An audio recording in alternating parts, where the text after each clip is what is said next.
dan tanggal pembuatan surat ditempatkan di pojok kanan atas tanpa titik di akhir karena bukan merupakan kalimat. Lampiran dan hal. Pertama, kata lampiran dan hal tidak disingkat seperti lam. Kedua, angka dalam kolom lampiran ditulis menggunakan huruf. Alamat surat. 1. Tidak menggunakan kata kepada. 2. Alamat disarankan tidak lebih dari 3 baris. 3. Jabatan tidak boleh menggunakan jenis kelamin seperti bapak atau ibu.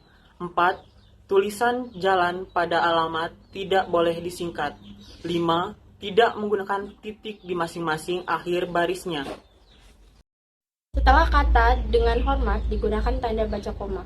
Alinea pembuka sebaiknya menggunakan bahasa yang baik dan sopan agar para pihak atau instansi yang membacanya tidak tersinggung.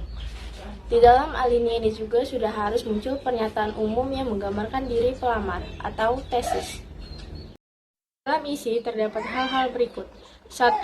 Identitas. Berisi keterangan berupa nama, tempat tanggal lahir, alamat, pendidikan terakhir, dan dapat ditambah lagi sesuai dengan keperluan.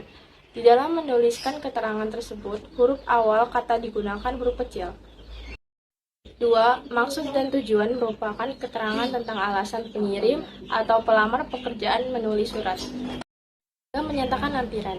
Dalam lamaran pekerjaan terdapat beberapa lampiran tentang syarat yang sudah diminta oleh instansi yang membutuhkan pekerja.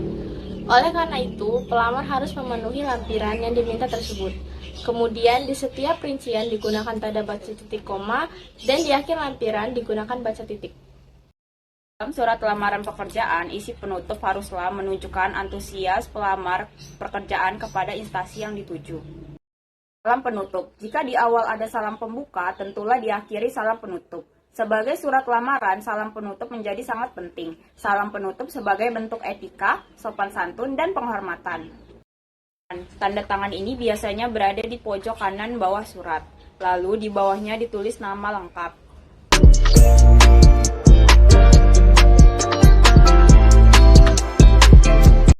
Seharusnya setelah penulisan kota harus menggunakan tanda koma serta penulisan tanggal, bulan, dan tahun tidak boleh menggunakan tanda strip. Lampiran. Seharusnya angka dalam kolom lampiran ditulis menggunakan huruf. 3. Alamat surat.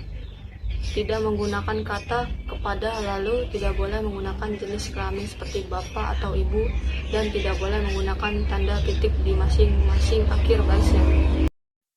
Isi identitas diri yang berisi keterangan berupa nama, tempat tanggal lahir, alamat, pendidikan terakhir. Di dalam penuliskan keterangan tersebut, huruf awal kata digunakan huruf kecil, sedangkan di dalam surat lamaran kerja ini, huruf awal kata tersebut menggunakan huruf besar, serta seharusnya pendidikan ditambahkan nama sekolahnya. 5. Setiap surat lamaran pekerjaan pasti harus terdapat lampiran yang dimintai oleh instansi yang membutuhkan pekerja. Oleh karena itu, pelamar harus memenuhi lampiran yang diminta tersebut. Kemudian, di setiap rincian digunakan tanda baca titik koma, dan di akhir lampiran digunakan baca titik. Sedangkan di dalam surat lamaran tersebut, setiap rincian diberikan tanda baca titik. Dari surat lamaran kerja ini, hal yang salah adalah 1. Alamat surat. Jalan Kintamani Luhur, nomor 8, Bandung. Seharusnya tulisan jalan tidak boleh disingkat menjadi JL, dan tulisan NO diganti menggunakan nomor. 2. Isi identitas diri yang berisi keterangan berupa nama, tempat tanggal lahir, alamat, pendidikan terakhir. Di dalam menuliskan keterangan tersebut, huruf awal kata digunakan huruf kecil, sedangkan di dalam surat lamaran kerja ini, huruf awal kata tersebut menggunakan huruf besar. 5. Setiap surat lamaran pekerjaan pasti harus terdapat lampiran yang dimintai oleh instansi yang membutuhkan pekerja. Oleh karena itu, pelamar harus memenuhi lampiran yang diminta tersebut. Kemudian, di setiap rincian digunakan tanda baca titik koma, dan di akhir lampiran digunakan baca titik. Sedangkan di dalam surat lamaran tersebut, setiap rincian diberikan tanda baca titik.